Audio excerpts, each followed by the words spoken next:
कि मारसा पढ़ावे कोनी, मारसा तो पढ़ावे घना ही, लेकिन थोड़ा छोरा या छोरे जगह पे घरे आन किताब पढ़े बिंगे माते कभी 1 मिनट ही नजर डाली हो पे तो पुरुष तो लेट, लेकिन महिलाएं उसकी माताएं वो सबसे पहले थी मारसा है कोई बता दो मैंने। स्टूडेंट ऐसे होते हैं जिनको पढ़ाई से कोई लेना देना नहीं होता है, उनका काम होता है गाँव की एक एक गली को छान मारना है, गली को एक एक को घूम फिरना है और गाँव के ऐशो-आराम और अयाशी की जिंदगी जीना है और इल्लीगल गतिविधियों के अंदर संलिप्त रहना है। और उसको आज का कार्यक्रम बहुत अद्भुत अकल्पनीय है, इसलिए है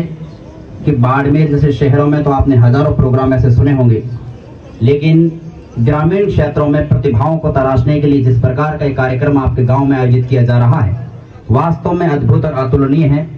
अतुलनीय इसलिए भी है कि कार्यक्रम शुरू करना और उसको अंत तक पहुंचाना बड़ी बात नहीं है, लेकिन प्रोग्राम को शुरू करना ये बहुत बड़ी बात है। सबसे पहले उस कार्यक्रम की शुरुआत करने के लिए हिम्मत बांधना कि गांव की प्रतिभाओं को तराशने के लिए हम ऐसा कार्यक्रम कर रहे हैं, ये अपने आप में एक अद्भुत बात है। लेकिन उसके साथ साथ कुछ और विषयों पर भी मैं थोड़ी सी आपकी नजर आपको उस आईना पर ले जाने की कोशिश करूंगा। प्रयास यह है कि हम एक कोचिंग संचालक होने से पहले एक शिक्षक के पद पर है, और शिक्षक के पद पर है तो पहली जो प्राथमिकता हमारी वो यह है कि कोचिंग बाद की बात है, लेकिन उससे पहले जो विद्यार्थी स्कूल में पढ़ते हैं उन पर बात करना बहुत जरूरी है। जो भी सारे बुजुर्ग लोग और पढ़े लिखे वर्ग यहाँ बैठे हैं, और सबसे न्यारी और अलग बात यह है कि पढ़े लिखे जो युवा वर्ग जो स्टूडेंट्स बैठे हैं उनके लिए एक विशेष बात यह है कि यदि आप कक्षा 6 से 9 और 12वीं तक यदि अच्छी पढ़ाई कर लेते हो और अच्छे गुरुजनों के आशीर्वाद से आगे बढ़ने का प्रयास करते हो, तो चाहे मैं कोचिंग संचालक हूं चाहे और कोई भी हो, आपको किसी भी कोचिंग में जाने की आवश्यकता नहीं होती। पहली बात तो इस बात का जरूर ध्यान रखें। ये बात मैं इसलिए नहीं कह रहा हूं कि मैं कोचिंग के अंदर भाषण दे रहा हूं, कोचिंग मैं भी चलाता हूं, मैं भी एक शिक्षक हूं, लेकिन जब विद्यार्थी हमारे पास पढ़ते हैं तब हम सबसे पहले उनको यही बात कहते हैं कि पहली प्राथमिकता आपकी होनी चाहिए कि कक्षा 12 तक का मटेरियल आपके पास पूर्ण रूप से उपलब्ध हो और उस पर आप गहनता से उसका अध्ययन करें, तभी आप आगे किसी भी वैकेंसी में जाओगे तो आपकी सफलता सुनिश्चित है। लेकिन उसके बाद जब गुरुजनों के पास में कोचिंग का मतलब एक मार्गदर्शक है,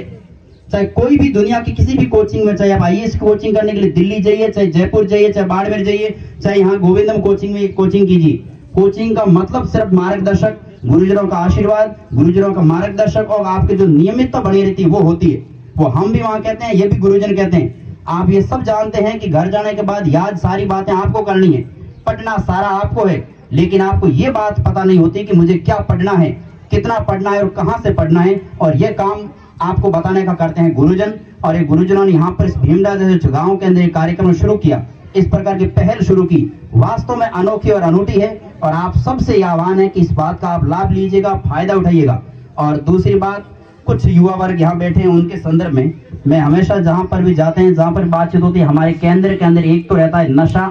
दूसरा रहता है अनुशासन और समय की पाबंदी, और तीसरा रहता है शिक्षक, और चौथा रहता है शिक्षक। सारे जो बुजुर्ग व्यक्ति यहाँ बैठे हैं उनसे मेरा एक निवेदन है, आप हमारे पिता तुल्य दादाजी के समान हो। आपसे निवेदन यह है कि गांव के अंदर जो भी शिक्षक लगे हुए हैं, आप सबसे पहले उन शिक्षकों का सम्मान और आदर कदर करना शुरू कीजिए। आपके बच्चों का भविष्य हो सकता है अपने गांव से कोई कलेक्टर बन गया हो,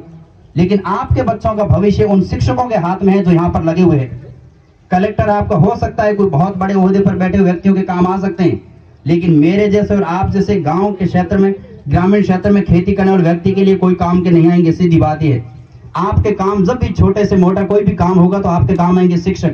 या जो भी पढ़ी लिखी पीढ़ी आपके पास हो, या आपके बच्चों के लिए कोई भी किसी विषय की विषय वस्तु की जरूरत होगी या प्रॉपर गाइडेंस की जरूरत होगी तो भी काम आएंगे शिक्षक।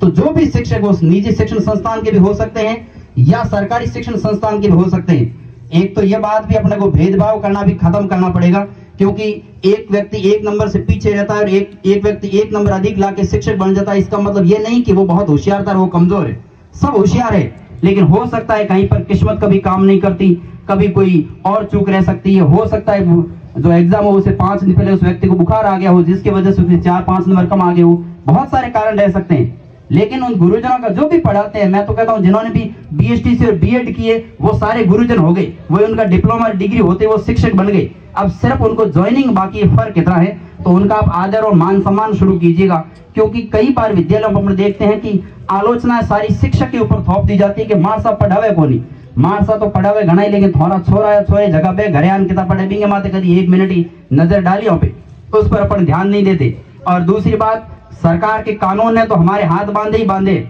ये बात आप भी जानते हैं और हम भी जानते हैं कि बच्चों को आप कुछ भी नहीं कहोगे, लेकिन यदि समाज उस गांव का सशक्त हो, उस गांव के लोग जागरूक हो और उनके तय कर ले कि मास्टर ने जो बच्चे को कहना है वो कहेगा बढ़िया है, अपना बच्चा सुधरना चाहिए, तो ये तय है कि जो गुरुजन होते हैं वो अपने औलाद से भी अच्छी और बढ़िया मान सम्मान के साथ उन अपने जो स्कूल के विद्यार्थी थे उनको रखते हैं। वो कोई मारने वाले नहीं होते, लेकिन कभी कभार ऐसे अनुशासनहीनता करते तो कभी डंडा भी लगाना पड़ता है, पिटाई भी करनी पड़ती है, डांटना भी पड़ता है। और कई बार अक्सर देखते हैं कि वो घर जाके जब शिकायत करते हैं तो पुरुष तो लेट, लेकिन महिलाएं उसकी माताएं वो सबसे पहले दिमाग से है कोई बता तो मैंने,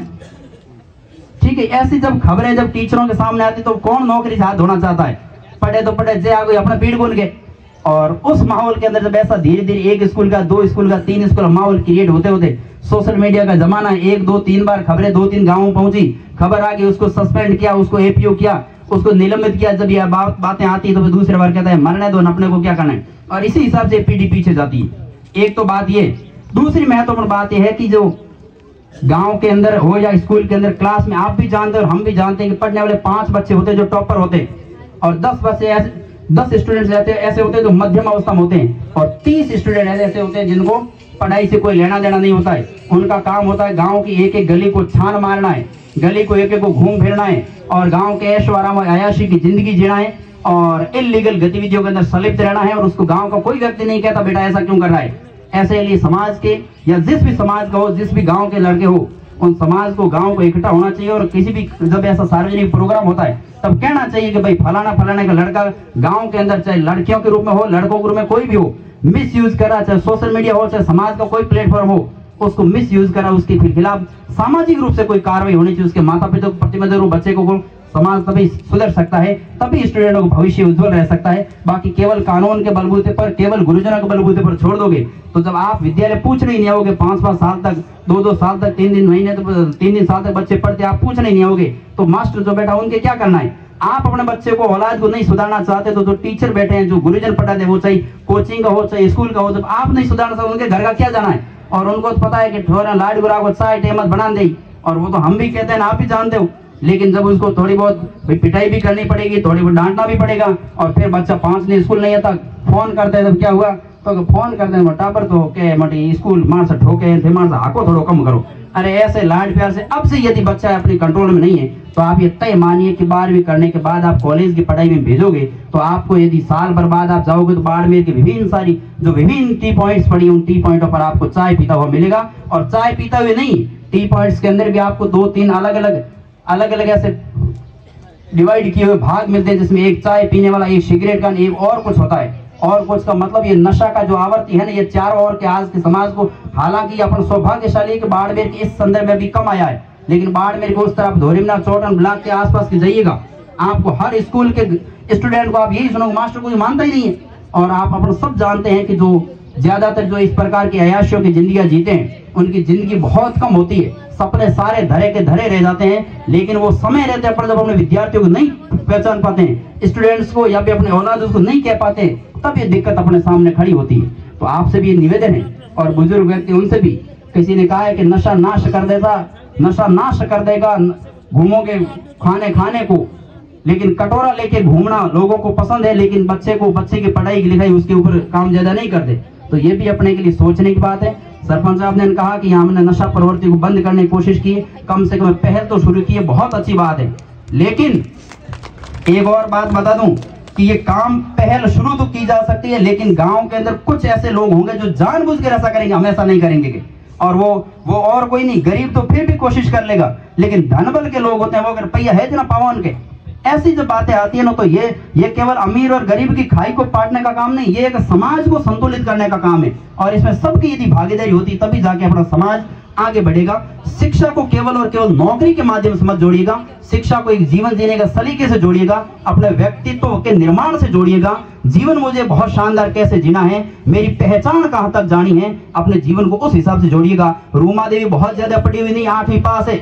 लेकिन उसने पाई के हिसाब से 2008 से मुझे याद आता है, एक घर में मैंने उनको वो कसीदा करे का काम जो कपड़ा होता है उसको देते हुए देखा है और सुना है। लेकिन धीरे धीरे उनके साथ तो बहुत सारी महिलाएं होती होगी, लेकिन उन्होंने कुछ जीवन जीने की कला थी, सलीका था, और आज आगे बढ़ गई। और आज राष्ट्रपति अवार्ड से सम्मानित राजस्थान के पश्चिमी भाग की एकमात्र महिला है। लेकिन वो कहते हैं ना, घर के जोगे जोगनान आन गांव का सिद्ध, घर के व्यक्ति को कौन सम्मान नहीं देता, ये बात सही है। लेकिन आपने आसपास के लोगों को जब अपन सम्मान ऐसा देना सीखेंगे, तब ये युवा पीढ़ी सीखेगी कि अच्छा मुझे उस कुर्सी पर बैठना है, मुझे वहां बैठना है, इसके लिए मुझे काम करना है, तब ये प्रेरित होगी। अपन करते हैं ऐसा नहीं, उल्टा है। अपन यहाँ से मान लो कल यहाँ कुंभाराम जी पढ़ा रहे हैं तो अपने आसपास लोग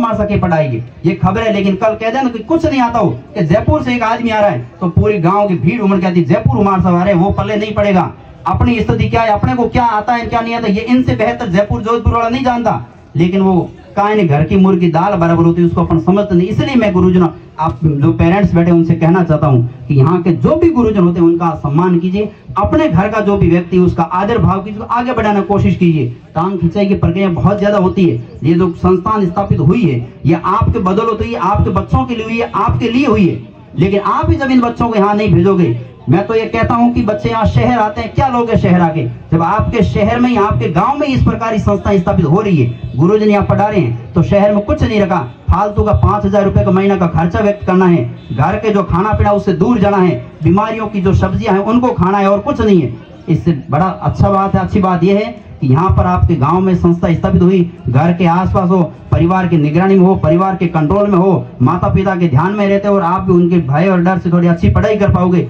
ये बहुत बड़ी बात है। एक बार पुनः कुंभाराम जी और गोविंदम पूरी टीम को हमारी तरफ से बहुत बहुत धन्यवाद। जय हिंद, जय भारत।